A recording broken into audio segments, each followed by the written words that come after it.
and welcome to my B side of Going Beyond the Bedroom. They're being really humble. We're wonderful friends. And I've invited you guys because episode 5 of my Going Beyond the Bedroom podcast is all about breakups, love, divorce, separation, loss, and moving on. And I thought, who better, and if you guys hear noises, because I've got a naughty cat in the background trying to destroy my furniture, who better to talk to than people who have real life experience? So I just wanted to get, first of all, some feedback from you guys. How long have you been married?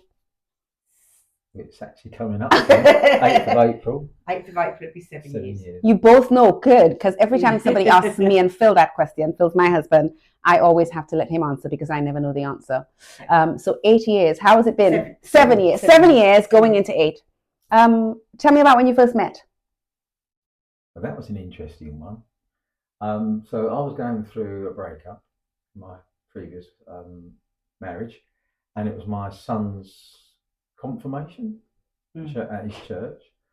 So a friend of mine who's a cake maker, made this lovely cake for him. I went to pick up the cake. Wasn't in a particularly good, wasn't a good day for me because of things that were going on at this confirmation that I hadn't been invited to, but that's another story. But I was picking up this cake and the lady just said to me, "Oh, are you seeing anybody?" I went, "No." She goes, "Oh, well, there's a friend of mine who taught me cake decorating, who's a widow, and maybe you two could get together and date." So she effectively set up a blind date with us. Interesting. Sam, I'd love to hear your take. Yeah, no, pretty much the same. Claire messaged me and said, "Are you seeing anybody?" And I wasn't sure how to really answer it at the time. And I was like, "Well, no, go on." And she said, "I've got somebody I'd like you to meet." So I said, "Okay, well, I've got a couple of deal breakers. I won't date a smoker." And she said, "No, he's definitely not a smoker." And she said, "I'd like to give you his details so that he can contact you on Facebook." So I said, "Yeah, okay."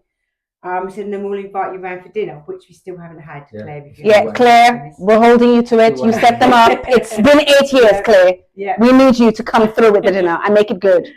So she said, "I'd like you to," he's going to send you a friend request. So I was like, okay. And I still remember I was actually sat at the kitchen table making sugar flowers for a wedding cake. And I got the friend request and I thought, yes. And then Trevor messaged me and we carried on messaging all evening. And then he was going out that evening. So we said, "I won't be on Facebook anymore, but here's my mobile number. You can text me." So I said, okay. So we carried on texting. And that was on the Saturday. And then on the Sunday, again, we'd been messaging and I'd explained I was going to church. And then after church, I'd had a message from Trevor.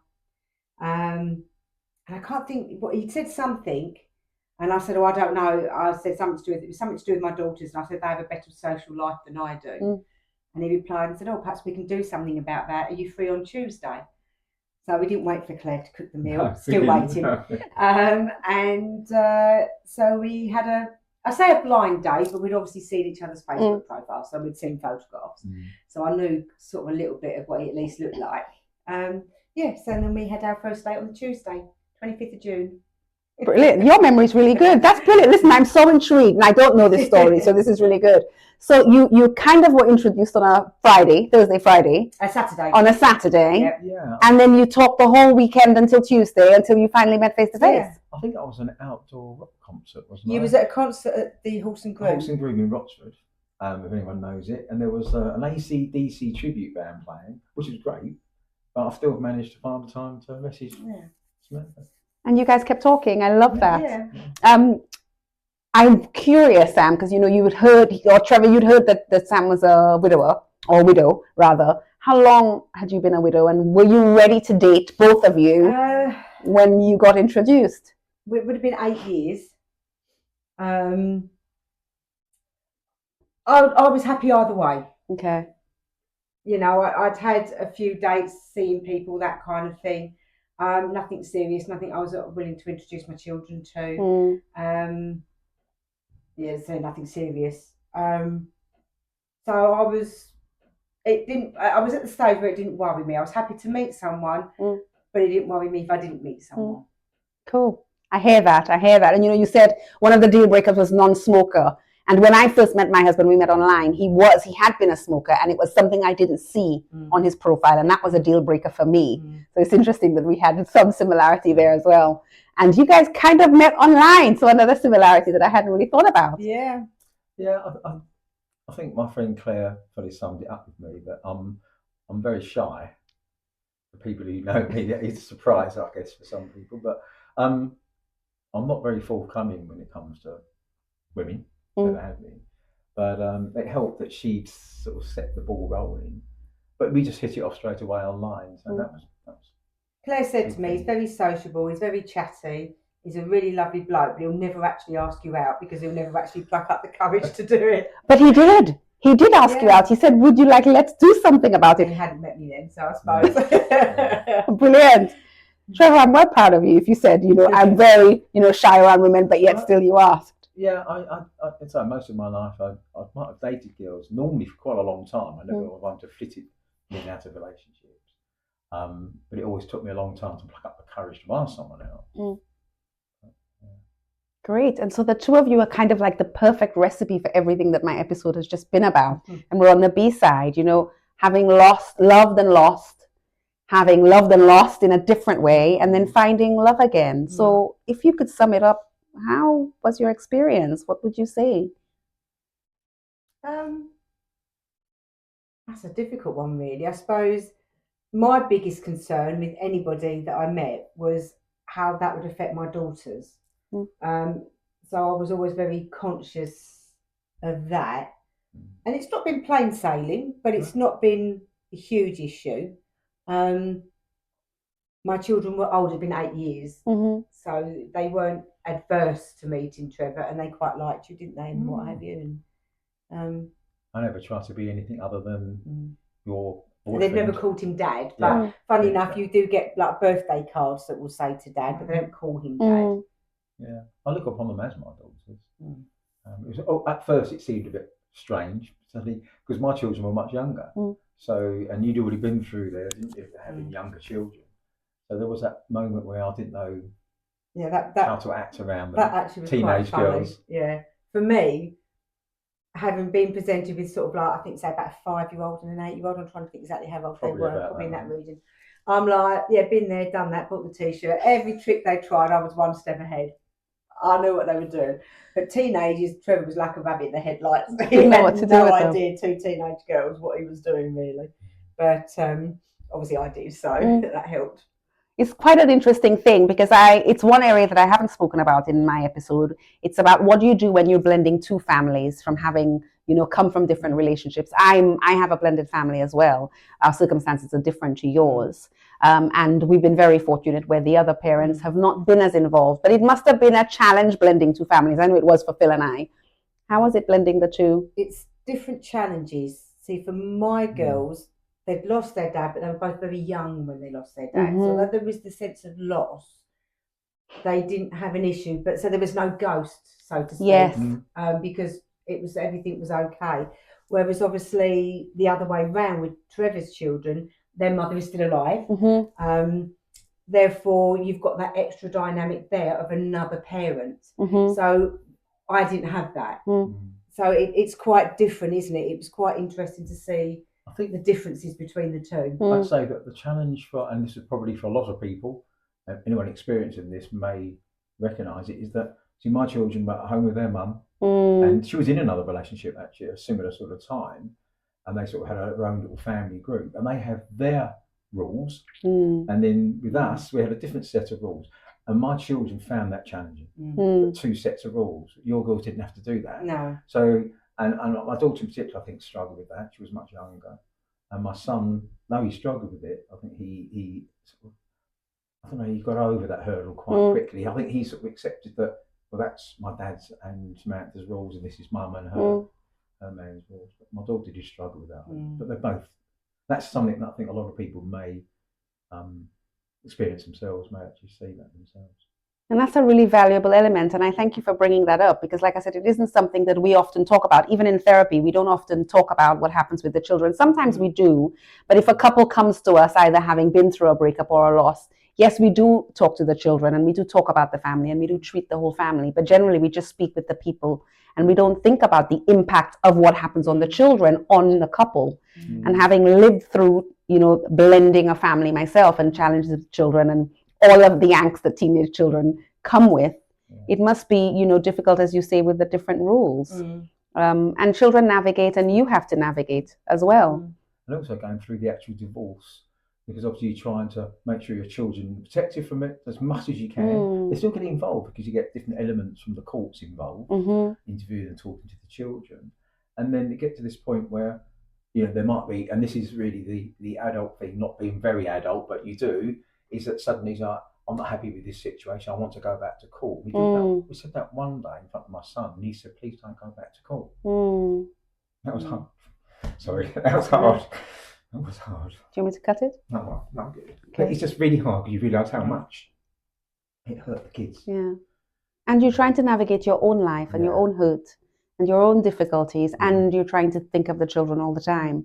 And it's something that we don't think about. We don't think about the loss of maybe for the children, that element. And I know your girls were very young, but when they look back now as adults, because both your girls are adults, and they have this healthy relationship in front of them, this pattern, this new life. And I'm assuming that maybe, one of your girls was a bit older when dad passed away, so she has bigger memories, more memories. How is it for them now? And how is it for you now, thinking back all these years? Well, my girls were 4 and 6. 4 and 6. One of them had just had her 4th birthday, and the other one would have been about 6.5. So the 4-year-old adapted a lot better because she was younger. The 6-year-old struggled, and to some degree still does, because she had a lot more memories and had done a lot more with her dad. But both have been very accepting of Trevor. He's the only person I've ever introduced him to.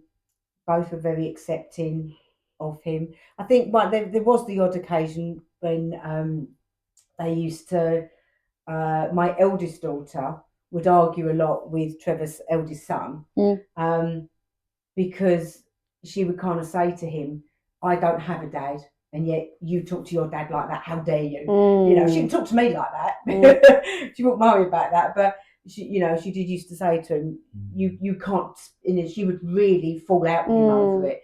But you kind of try and say he's younger, and his experience is very different to yours. But she used to get very upset and very angry with him. How can you do that? You've got a dad, and I don't. But fortunately, they've all grown up. Now they're the best of friends. They're all absolutely great together. It's brilliant when you see your children merge as a blended family, like siblings. I mean, we've had a similar experience where our children, they will fight the world against their other sibling, and then they will fight each other. And I love that. Has that been your experience as well? Yeah, pretty much now. It's good. It's brilliant. If you could go back and talk to yourself, I don't know, maybe 9 years ago. Let's go 10 years ago, both we've of been you. Together 12 years. Okay, so let's go back 12 years. Does it feel like 10? Trevor, where have you been? We were together 5 years, just under 5 years. We met in the June, but we got married in the April, so it was just coming up to 5 years. So if you go back 15 years, if you can remember your life 15 years ago, what would you say to yourself 15 years ago, having gone through the experience that you went through, Sam, of losing a partner and, really navigating dating again and introducing someone to your children? What would you say to yourself 15 years ago? I haven't asked these questions before today, so it takes some thinking. I'm trying to think of something really profound. No, just say something honest. It doesn't have to be profound. I don't know, really. Probably don't worry about it. Just go with the flow, enjoy it. If you meet someone, you meet someone. If you don't, you don't. What will be, will be. I don't know, really, because we never really had any, went through any kind of like split ups or anything like that, or any times when it wasn't really always on that same track, was it? we kind of knew quite early on that we had a future together, and that never really changed, did it? So probably if I was going back to before I met Trevor, it'd probably be like ignore Claire. Don't listen to Claire. No. It's not like we could have met any sooner. Yeah. No, Because Trevor's circumstances were very different. Just to explain, at the time when my husband died in the April, the same year in the May, Trevor's first son was born. Wow. So at that time in our lives, very different. we could never have met because we was in very different places. Yes. Trevor's family was just starting. Yes. And he obviously went on and had a daughter as well. So he was building his, whereas mine had just fallen apart. So we've talked about that actually, the contrast and you know, when that time, the joy that I was experiencing was so different to what you were all going through. So, you know, it's not like really we could have met. So everything's in the timing. Everything is I love that. Everything is in timing. And we forget that, but it can be so harrowing in the moment. So harrowing that you sometimes you can't see, you know, I'll be interviewing someone different tomorrow and she'll talk about her experience. And I know one of the things she wouldn't mind me sharing a bit early is that, you know, she made a conscious decision to not be with anyone again after she lost her husband because she couldn't go through that pain again. But what was, and I mean, you were different ages when you lost your partners anyway, your husbands anyway.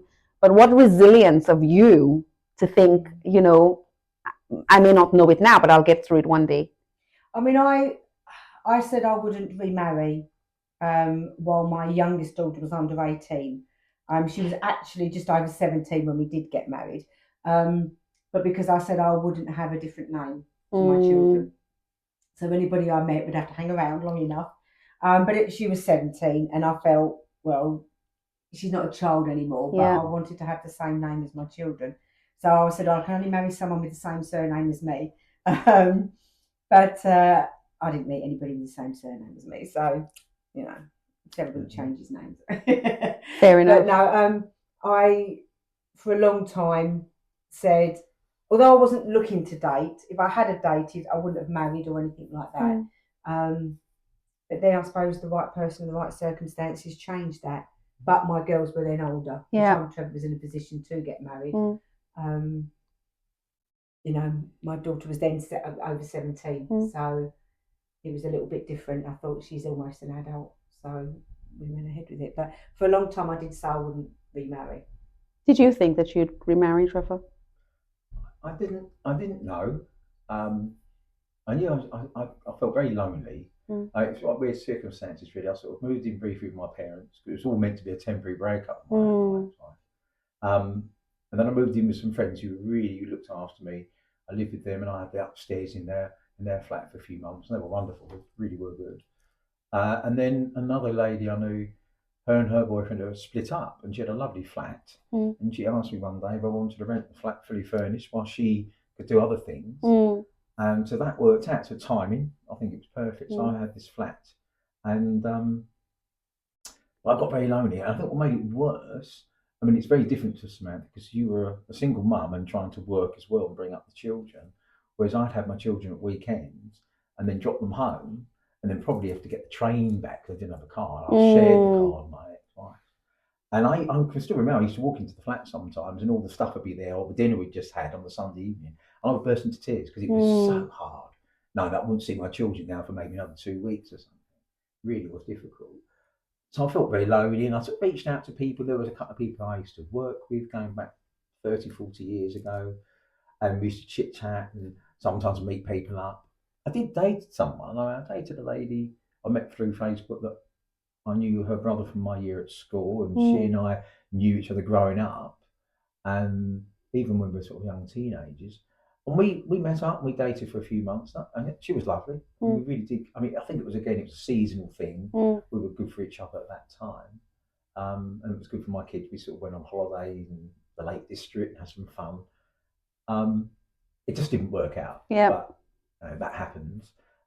Lovely lady. Sometimes the chemistry's not there, and it's hard to explain. It's just not right. Sometimes chemistry's not right, but still very fond of her. She's a lovely lady. In fact, you met her once. I think didn't you buy something off like eBay or something? And it had to be from this lady, which was fun. But yeah, I think I knew I wanted to be in a relationship. Mm. I feel complete in a relationship. Does that? I hope that doesn't sound weird. You know. No, it doesn't sound weird. It sounds honest. I appreciate that people like being on their own, and I had, because though you may not know, I was married before. This is actually my third marriage. So I've married before, and you know, I had there was a hiatus between those two, first and second marriage, where I was on my own. I got used to being on my own, and actually, I think that was where I sort of came down to it. My ego needed knocking down, and it was knocked down, and that's never a bad thing because you have an ego. Yeah. And I think I was a bit of a egoist. I did have a bit of an ego. I was grounded, and I got to know me, and me not in a relationship. There's a big difference between me and a relationship. There is, and that's something I talk about a lot. You know, giving yourself time to learn who you are again. Yeah. And I suppose you had a bit of time with that, Samantha. And it sounds like you had your own time with it. Yeah. So when you had your second divorce, yes, you were still trying to know who you were then again, but you had a good experience of that from I say good, but you had an experience of that from before, of learning yourself again. Yeah. Really good. And in hindsight, easy. It is. Back. At the time, obviously, tremendously difficult. I mean, I can still remember, it's a long time ago, but I'd have living in the bungalow, and I would literally get paid, sort out all my bills, work out I had enough money to feed the cats, and then I'd feed myself. It was literally that bad. I'd had no money, but I got through it. Thanks to Sky TV. Actually, to be honest. Lots of binge watching. Binge watching, I can imagine. Yeah. Oh my goodness, it's been such a brilliant conversation. I wonder whether people want more of it.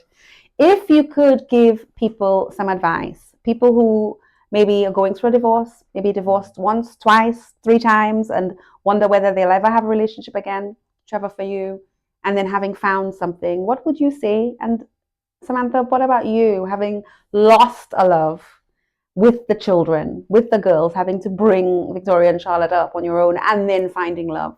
What would you say to someone who might be going through the same thing? Well, I suppose there's always hope. I think there's always hope. And so with relationships, because one moment you're very loving and close together, and when you break up, there's a lot of bitterness. And it's you always seem to be trying to get one up on the other person. That's one of the things I've learned going through divorces and everything. You're trying to score points, and there's no need to. You don't need. You shouldn't do. And looking back, I wish I hadn't done that because it hurts you, it hurts the other person. It makes the relationship and the breakup harder and drags it on, and it affects the children and all the rest of the family. My parents, my siblings, it affects everyone.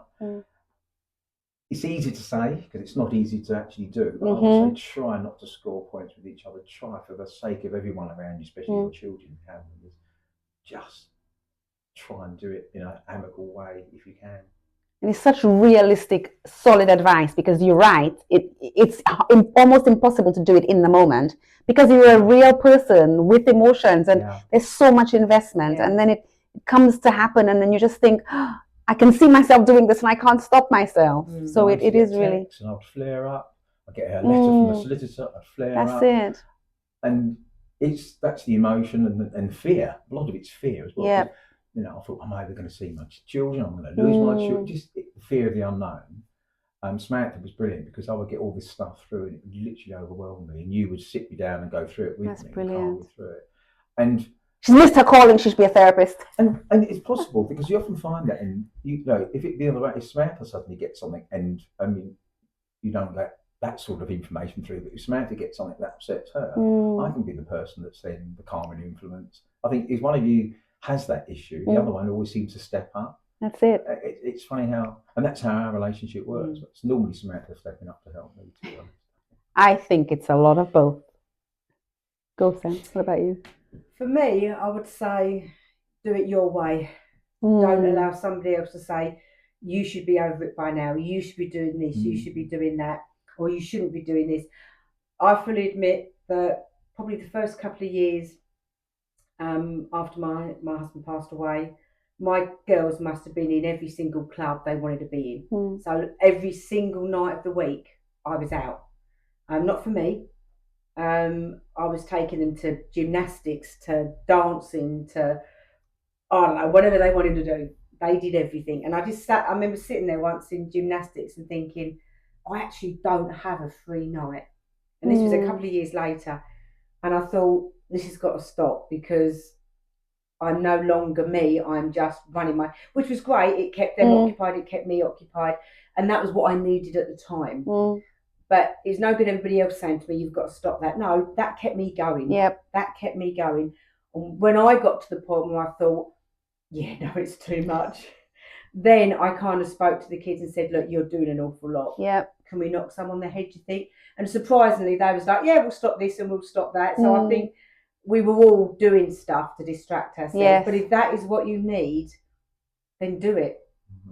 Don't allow somebody who's not been in that position to tell you how to grieve, how to cope, and how to move on. And I still say that to people now, and people say, oh, I shouldn't be doing this and I shouldn't be doing that. No, sorry, rubbish. You do what you need to do to get through what you need to get through. That's it. Until the time is right for you to move on. And even now, like when your dad passed away with your mum, there's no right. If she wants to have a down day, I don't care if it's 18 months, 2 years. She wants a PJ day and she wants to wallow. Let her wallow. I couldn't really wallow. Yeah, I had to do the school run. I had to do, there were things I had to do. The job of two parents. Yeah. Exactly. While trying to hold your own emotions. Yeah. I had to be mum and dad. But you know what? If my kids weren't there for a day, my parents were very good and my sisters were very good at looking after my children for me. And I still remember now, there was one of the Harry Potter books that came out. And a friend of ours was queuing up at midnight and he left it on my doorstep. And my mum had the kids for the weekend and I spent the whole weekend reading that book because I didn't want to read on social media or anywhere else how it finished. And I had that day, I had that weekend. I didn't get many of them, but I had that. So if you want a down day, if you want a PJ day, if you want to spend the day watching movies crying, do it. Do it. You heard it here. You heard it. Go spend the time watching the movies crying. Because you'll feel better. And then you'll just pick yourself up and you'll carry on. So there's no right or wrong amount of time for allowing yourself that process. And then you move on. And it doesn't have to be everything all at once. I think the last time, I don't cry for my lost husband now, but I will cry for what he's missed. Yes. My daughter's graduations from college. Yeah. I just sat there. And in fact, I was really, really good until I saw somebody else crying and that set me off. And I just think, he's missed that. Yeah. It's another milestone. I'll probably be the same as and when and if they get married. Yeah. Because I'm no longer crying for my grief. Yeah. I'm crying for what he's missed out on. Yeah. So, you still have your moments, but it's very different what you're crying for. I'm no longer crying for my loss. I'm crying for his loss. Yes, all the things that he's lost. It's a strange concept, but I suppose it's true. And there may well be a part of you in there. Yeah. You being able to watch him enjoy these moments as well, that we don't really recognize because really it's no longer our loss. Yeah. It's no longer our hurt. Yeah. It's something sort of outside of us, something metaphysical that's beyond us. But it's been absolutely... We still include him in our family. That's brilliant. I think he always has done. There aren't so many photos up now, but there are photographs in the house. I think the girls have them in the room, and I think the office have got pictures on the wall, and obviously with the kids. And that's always been, and we wouldn't change that. He's still part of the family. I'm glad you brought that up because Samantha mentioned the word ghost earlier, and I wanted to ask you, but I wasn't sure if I should ask it about, Trevor, whether you've ever felt like you've had a ghost with Alan. Living with the memory of Alan. No, I had that worry about my children more. I suppose the ghost of when I have to see my children, and it sounds very dramatic and whatever. It's just a fear that you have when you're going through it. Fathers, I think, seem to fear it more than women fear it. I'm not discrediting that. I'm sure there are women out there who do have or have lost. Well, they're normally the ones who get the children. Normally, not always. But yeah, absolutely. So I know it can work both ways, but there was this fear, the way it seemed to go. But I don't ever have ghosts per se. I don't think so from the past. I suppose having the very tangible reminder of him in photographs, and because it was so long before, it's a different kind of feeling, I suppose. And it sounds like you guys have managed it well. How big a role has communication played? neither of us have a problem with discussing the past. No. Trevor doesn't have any problem. I might suddenly go, well, we was out with friends on Saturday night who were my friends from my previous marriage that are still in my life. And we talked at one point about Alan, and you don't have a problem with that. Just exactly the same as if we had Elliot was home recently. It was Mother's Day. He was home to see his mum, and we saw him then. And I'll say, how's your mum? There's no taboo for talking about previous partners with the children, without the children, at all. We've always, we'll always say, I'll always say to them, to the kids, how's your mum?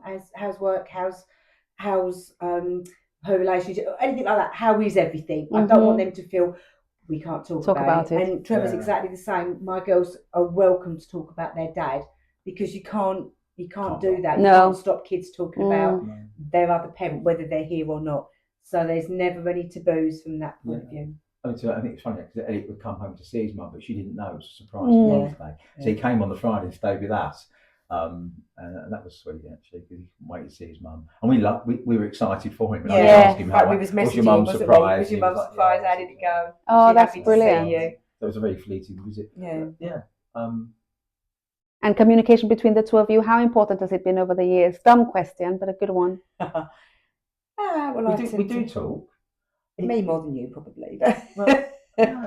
We have moments. I mean, also, in any relationship with arguments, most of the arguments stem from the children as well. Yes, I can attest to that. Most of my arguments have been the children. And we love them to bits, but we do sometimes. I get upset about one of the kids or you, and then it starts an argument, whatever. But sometimes we get the chance just to go away for a weekend or just be ourselves on a weekend. I mean, this when the kids aren't there, but it's that blissful peace when they're not there, because then you don't have someone asking you or taking yours. We love their children, and we're there for them, but sometimes you just need that release. And we do look forward to our time. So we have time together, and we have such lovely time. We just chit chat and go on walks, or we like running, as you know, or we visit different churches because if we go away somewhere, we might visit a church locally, and we do enjoy each other's company. That's brilliant. And I have completely enjoyed your company, and I am so glad that you've come. Thank you so much for saying yes. I know you think I'm mad anyway, but you probably know that I am. I think that's it. Thank you so much. Maybe we'll continue the conversation another time. But thank you. Thank you. Always here.